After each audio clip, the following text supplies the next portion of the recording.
حضرت علی علیہ السلام کے دور میں ایک لڑکا ایک لڑکی سے چھپ چھپ کر ملا کرتا تھا، اس سے باتیں کیا کرتا تھا،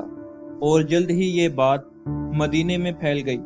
جب اس بات کا علم حضرت علی علیہ السلام کو ہوا تو آپ علیہ السلام نے اس لڑکے کو بلایا اور تنہائی میں لے جا کر فرمانے لگے کہ اے خدا کے بندے، میں نے رسول پاک صلی اللہ علیہ وآلہ وسلم سے سنا کہ جب کوئی غیر مرد کسی عورت سے باتیں کرتا ہے تو اس کے نیک اعمال ایسے ختم ہوتے ہیں جیسے آگ لکڑی کو ختم کرتی ہے۔ تو اس لڑکے نے کہا، یا علی علیہ السلام، ہم کوئی گناہ نہیں کرتے، صرف باتیں کرتے ہیں، اور میں اس کو اپنا دوست سمجھتا ہوں، اور میں اس کے بارے میں کچھ غلط نہیں سوچتا۔ یہ سن کر حضرت علی علیہ السلام نے اس لڑکے سے فرمایا کہ یاد رکھنا، انسان کی شخصیت میں مختلف احساسات ابھرتے رہتے ہیں، اور شیطان انہی احساسات کی مدد سے انسان کو گمراہی میں مبتلا کرتا ہے۔ میں نے اللہ کے رسول صلی اللہ علیہ وآلہ وسلم کو فرماتے ہوئے سنا کہ جب مرد اور عورت اکیلے ہوتے ہیں تو ان کے درمیان تیسرا شیطان ہوتا ہے،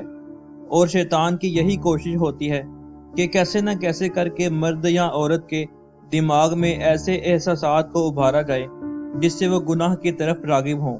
اللہ نے جو قانون اور ضابطے انسان کے لیے بنائے ہیں اس میں انسان کی ہی بھلائی ہے۔ پھر حضرت علی علیہ السلام نے فرمایا کہ جیسے تم کسی کی عورت سے اس طرح چھپ کر ملتے ہو، کوئی تمہاری عورت سے اس طرح چھپ کر ملے تو تمہیں کیا محسوس ہوگا؟ یہ سن کر اس لڑکے نے اپنی آنکھیں جھکا لی۔ حضرت علی علیہ السلام نے فرمایا کہ مومن وہ ہے جو دوسروں کے لیے وہ پسند کرے جو وہ خود کے لیے پسند کرتا ہے۔ یاد رکھو، اگر تم کسی لڑکی کو دوست بنانا چاہتے ہو تو اسے بناؤ جس کو اللہ تعالیٰ نے تمہارے لیے محرم رکھا ہے۔ محترم ناظرین، اگر آپ کو یہ ویڈیو پسند آئی ہے تو اس طرح کی مزید ویڈیوز کے لیے حیرت ٹی وی کو سبسکرائب کریں اور ساتھ میں موجود بیل کے آئیکن پر کلک کریں